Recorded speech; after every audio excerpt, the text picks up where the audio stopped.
정의당이 여러분 몰락하고 있습니다. 정의당이 몰락하고 있고, 사실상 이제 정의당이 이제 뭐 셔터문을 닫아야 되는데, 정의당의 몰락 원인이 뭘까? 이게 한국 정치에서 몰락 이 원인이 뭘까? 이건데요. 뭐 단순히 패미다 뭐 이런 거 그런 차원의 얘기는 아니고요.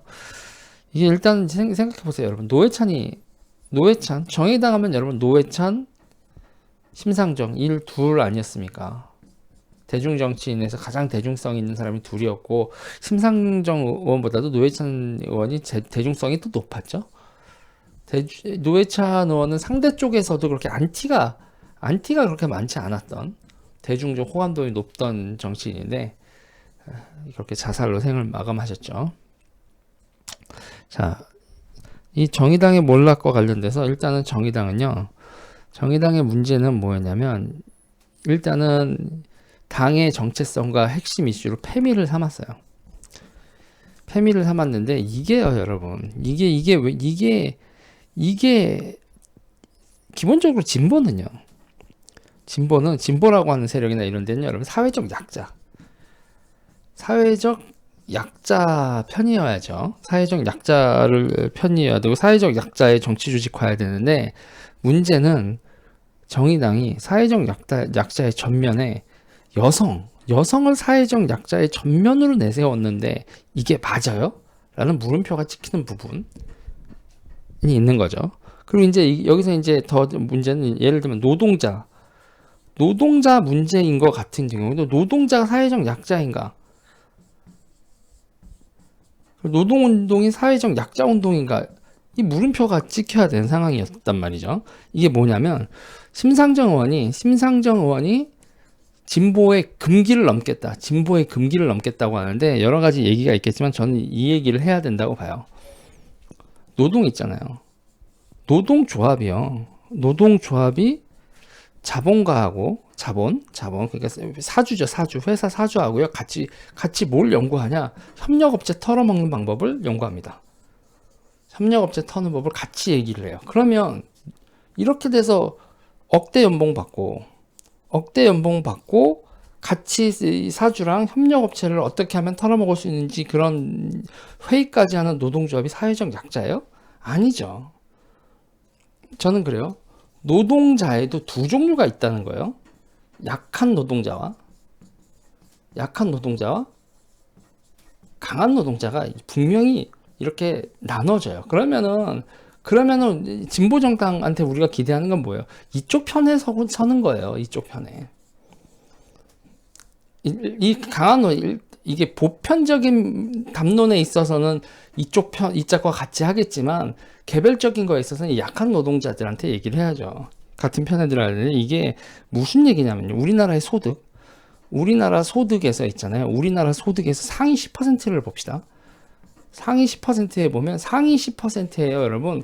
앞에 우리나라 상위 소득이 위에 1%는요. 1%는 노동자가 별로 없는데요.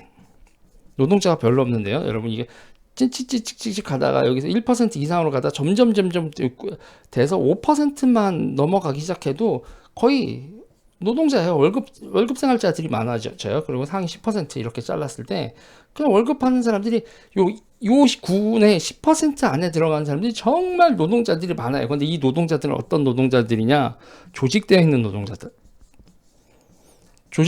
노동자들이 정말 많다고요. 예를 들면 평균 연봉이 1억 가까이 되는 회사, KBS 같은데, 그리고 이제 현대자동차, 뭐 기타 등등 울산에 있는 여러 가지 중공업, 그리고 석유화학 이런 데들이 이제 평균 연봉 1억이 넘습니다. 이런 분들이 여기 상위 소득 10% 안에 엄청나게 돼 있어요. 그러니까 뭐냐면 상위 1%대 1.11부터 10까지의 싸움이 돼요. 그러니까 민주노총하고 이 노조와 자산가사 사이의 싸움이 이렇게 전개가 돼버리죠. 근데 문제 뭐냐면요. 여기 밑으로 가면요. 그 얘기가 이제 한국 정치에서 다뤄지지 않죠. 그러면 여기서 보면 정의당 같은 얘기를 했을 때, 정의당이 정의당이요. 정의당이 당시에 제가 탈당할 때 당원이 3만 명이었어요.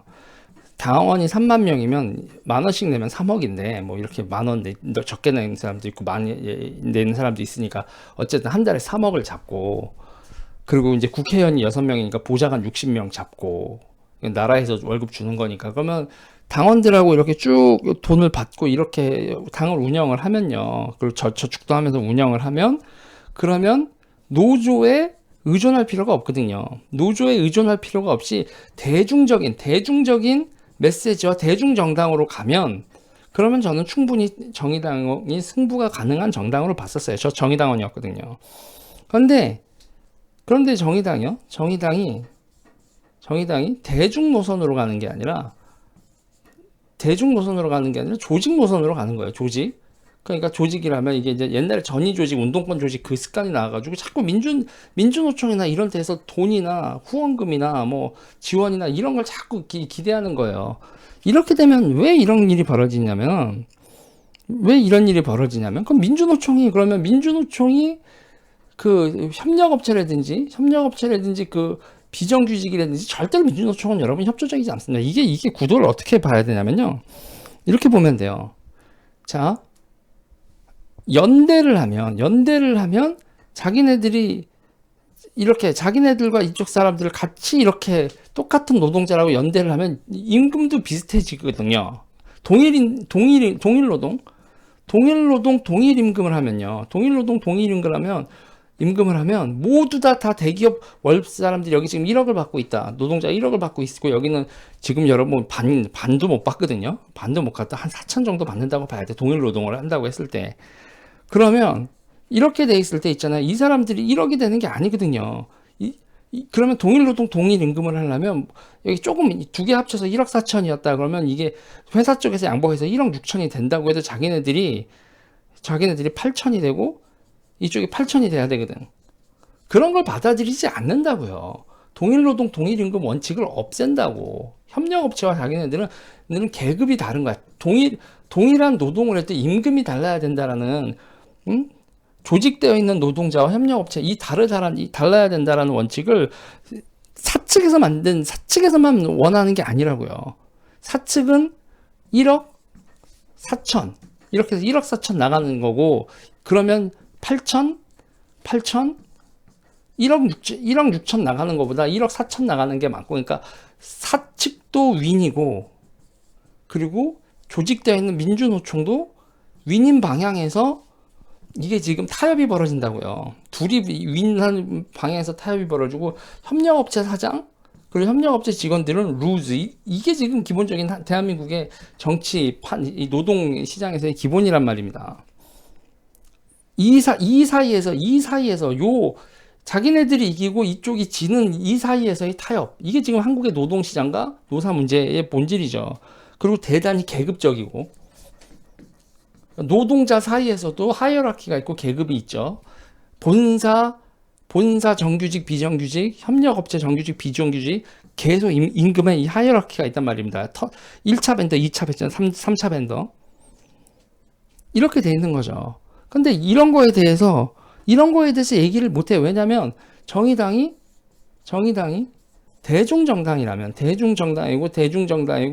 당원들의 당비에 의해서 작지만 이거에 꾸준히 나간다면 별 문제가 없겠지만, 자꾸 전위정당 그러고 후보도 출마자도 많이 내려고 그러고, 그러다 보면 어떻게 된다? 그럼 민주노총 같은 데서의 조직적인 지원을 받아야 되는 걸 그쪽에 의존을 하게 되니까, 그러니까 이쪽을 비판을 못하고 소수자, 약자를 돕는다라는 그거를 이쪽 조직한테 팔아넘기는 거죠. 이게 여러분 진짜 이게 정치적으로 이게 진짜 대한민국 진보의 비극입니다. 그러니까 노동자, 약자, 그러니까 노동자를 위하는 게 아니라 노동 조직을 위하게 되고요. 그리고 여성을 위하는 게 아니라 여성 조직을 위하는 게 돼요.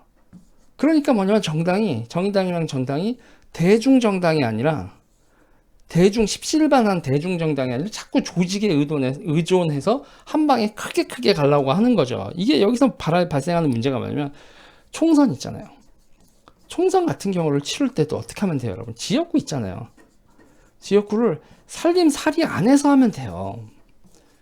그러니까 선거비 보존도 못 받는데 출마를 많이 시키면 안 된다고. 그럼 뭐가 생겨요, 여러분? 빚이 생기잖아요. 근데 있잖아요. 빚이 생겨도 자기는 지역 정치가로서 당하에서 4천만 원씩 지원은 받아서 출마는 해야겠다. 나는 그 정도 보스야. 그러니까 되게 이게 웃긴 게 뭐냐면 인간의 욕망이라는 게 정말 웃긴 겁니다, 여러분. 국회의원이죠. 국회의원이 되는 욕망. 이것까지는 되고 싶은 욕망. 이것까지는 이해가 된다고. 이것까지는 이해가 되는데 국회의원 후보가 되고 싶은 욕망이 있어. 후보가 되고 싶은 욕망이고 이 후보가 되고 싶은 욕망을 하기 위해서 중앙당에서 최소한 4천만 원 내려보내줘야 돼. 이런 사람이 10명이면 4억, 100명이면 40억이야. 그리고 또 선거운동까지 뭐 하게 되고 하면 이거 보존 못 받으면 다 날리는 돈이라고요. 현실적으로 정의당이 살림살이 안에서 15% 이상을 갈 수 있거나 10%를 해서 50%를 보존받거나 보존을 못하는 것들, 이것도 정확히 계산을 해서 출마자들의 욕망을 제어했어야 되는데 모든 출마자들의 욕망, 그러니까 이 출마자들은 기본적으로 이런 거란 말이야. 나 학생회장이었어, 나 잘 나가는 거고, 내가 지하 조직에 모였고, 내가 모였는데 국회의원 출마도 못해 라고 하는 욕망에 굴복을 하고, 그러면서 민주노총 같은 데서 돈 좀 크게 조직적 차원에서 진보 쪽에서 좀 대주세요 그렇게 얘기하다가 버림받고 뭐 하고 그러다가 빚이 40억.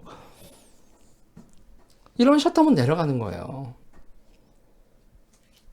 대중정당으로서의 목소리를 들어가면서 당원 10만 명까지 정도를 해서 17만으로 국민참여당이 15만 명이었으니까 10만 명에서 한 달에 한 10억 정도에 해서 1년에 100억 정도의 재정을 가지고 대중정당으로 갔으면